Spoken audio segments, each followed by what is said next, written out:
ఓం నమః శివాయ. ఓం నమో నారాయణాయ. కర్మ నివారణ నరదృష్టి నివారణ కాళభైరవాయ నమో నమః. ఓం కాళకాలాయ విద్మహే కాళాతీతాయ ధీమహి తన్నో శ్రీ కర్మ నివారణ కాళభైరవాయ నమో నమః. ఓం ఆంజనేయాయ విద్మహే వాయుపుత్రాయ ధీమహి తన్నో హనుమత్ ప్రచోదయాతు. హరి ఓం. మా ఛానల్కి స్వాగతం. 16/6 నుండి 36/24 వరకు ద్వాదశ రాశుల్లో కన్యరాశి వారు జ్యేష్ఠమాస పూర్ణిమ బహుళాష్టమి సందర్భంగా బుధాదిత్య రాజయోగ సందర్భంగా ఎలాంటి విధి విధానాలు పాటించాలో ఈ వీడియోలో సవివరంగా సంపూర్ణంగా తెలుసుకుందాం.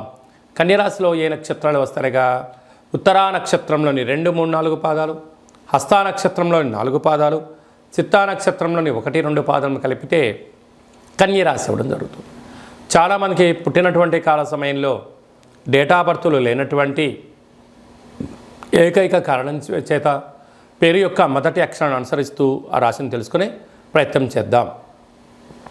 టో, పా, పి, పు, ష, అణ, ఠ, పే, పో అక్షరాల వారందరూ కూడా కన్యరాశి జాతకులే. కన్యరాశి యొక్క అధిపతి బుధ భగవానుడు.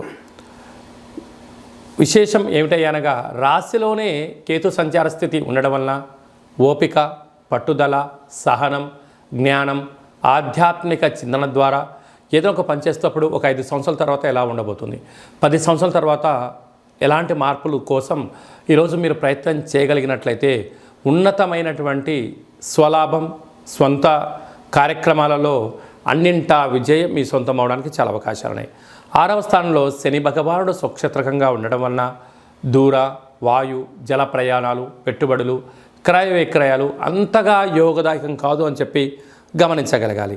సప్తమంలో రాహు సంచార స్థితి ఉండడం వలన ప్రేమికుల మధ్య 3 వ్యక్తుల యొక్క ప్రమేయం, భార్యాభర్తల మధ్య ఆటంకాలు, చిన్న చిన్న విషయాలకు తగాదాలు, అనారోగ్యం పొంచి ఉన్నది, తస్మాత్ జాగ్రత్త. అష్టమంలో కుజుడు సంచారం చేయడం వలన కుజదోష ప్రభావం కారణం వలన మీ జన్మ నక్షత్రం రోజున పూర్ణిమ, అష్టమి తిథి యందున దూర, వాయు, జల ప్రయాణాలు పెట్టుకోవద్దు. యంత్రాలతో, ఆయుధాలతో దయచేసి చెలగాటం ఆడవద్దు. అందుగా చిన్న చిన్న విషయాలు నవ్వులే నూల పాలు చేసే పరిస్థితి ఉంటుందని చెప్పి గమనించగలగాలి. భాగ్యస్థానంలో గురు సంచార స్థితి ఉండడం వలన గురువుల మాట, తల్లిదండ్రుల మాట, గృహంలో సకుటుంబ సపరివార సమేతమైన కొన్ని నిర్ణయాలు సమిష్టిగా తీసుకోవడం వలన విజయం మీ సొంతం అవుతుందని చెప్పి గమనించగలగాలి. అలాగనే రాజ్యస్థానంలో ఏడాది తర్వాత రవి భగవానుడు మిథున రాశిలో స్వక్షేత్రకారకుడైనటువంటి బుధుడితో కలిసి ఉండడం, అక్కడే శుక్రుడితో కలిసి ఉండడం వలన వృత్తులలో, ఉద్యోగాల్లో, వ్యాపారాల్లో ప్రమోషన్స్ రావడం, ధనం చేతికి అందడం, విదేశాలకు వెళ్ళాలనే మీ ప్రయత్నం నెరవేరడం, బ్యాంకు లోన్లు, ప్రైవేట్ సెక్టార్లు, క్రయ విక్రయాలు అన్నింటా విజయం మీ సొంతం కాబోతుంది. కనుక ఇలాంటి కాల సమయంలో ఓపిక, పట్టుదల అవసరము.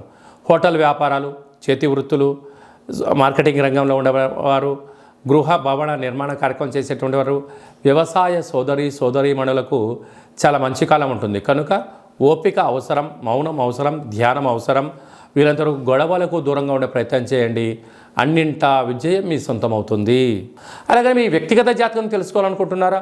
మీ పుట్టినటువంటి తేదీ, నెల, సంవత్సరం, సమయం రాసి పంపించినట్లయితే 100 సంవత్సరాల జాతకాన్ని సవివరంగా సంపూర్ణంగా వ్రాసి మీరు పుట్టినప్పుడు గ్రహ గమనాలు ఎలా ఉన్నాయి, ప్రస్తుతం ఎలా ఉంటున్నాయి, రాబోయే కాలంలో ఎలా ఉండబోతున్నాయో మీకు వివరిస్తూ ఆధ్యాత్మిక సలహాలు ఇవ్వడం వలన మీ యొక్క జాతకాన్ని జీవన గమనంలో ముందు మార్గదర్శకత్వాన్ని తెలుసుకొని విజయానికి స్వాగతం పలకగలరు అని చెప్పి విన్నవించుకోవడం జరుగుతుంది. అలాగే చాలామందికి పుట్టినటువంటి కాల సమయంలో డేటా బర్తులు లేనటువంటి కారణం వలన పేరు యొక్క మొదటి అక్షరాన్ని అనుసరిస్తూ రాశిని తెలియచేస్తూ ఇప్పుడు కాలమానం అనుకూలం ప్రకారంగా కాళభైరవ ఉపాసన చేత రమణ శాస్త్రం ద్వారా, గవళ ద్వారా భూత, భవిష్యత్, వర్తమానాన్ని తెలియజేయడం జరుగుతుంది. కనుక ఆసక్తి గలవారు ఈ కింది నెంబర్ని సంప్రదించి ఆన్లైన్ ద్వారా కానీ, ఆఫ్లైన్ ద్వారా కానీ, వాట్సాప్ కాల్ ద్వారా సంప్రదించి అపాయింట్మెంట్ తీసుకొని సంప్రదించగలరు. అందరికీ హనుమంతుడు స్వామి వారికి ఆశీస్సులు, అలాగనే రురు కాళ భైరవ స్వామికి ఆశీస్సులను కోరుకుంటూ ఆశీర్వచనం. ఓం శతమానం భవతు శతాయు పురుష సతేంద్రియ ఆయుష్యేవేంద్రియే ప్రతిష్టతి ధనం ధాన్యం బహుపుత్రలాభం శత సంవత్సరం దీర్ఘమాయు సర్వే జనా సుఖినో భవంతు లోకా సమస్తా సుఖినో భవంతు. సర్వం కర్మ నివారణ నరదృష్టి నివారణ కాళభైరవ దేవతార్పణమస్తు. ఈ వీడియో మీకు నచ్చినట్టయితే లైక్ చేయండి, షేర్ చేయండి, మా ఛానల్ని సబ్స్క్రైబ్ చేసుకోండి. మేము చేస్తున్న ఆధ్యాత్మిక వీడియోలు ముందస్తుగా మీకు నోటిఫికేషన్ రావాలి అన్నట్టయితే గంట సింబల్ని ప్రెస్ చేయండి, పైన ఆల్ అనే బటన్ కూడా తెలియచేయండి. హిందూ ధర్మాన్ని కాపాడండి. కాళ భైరవ స్వామికి ఆశీస్సులు పొందగలరు.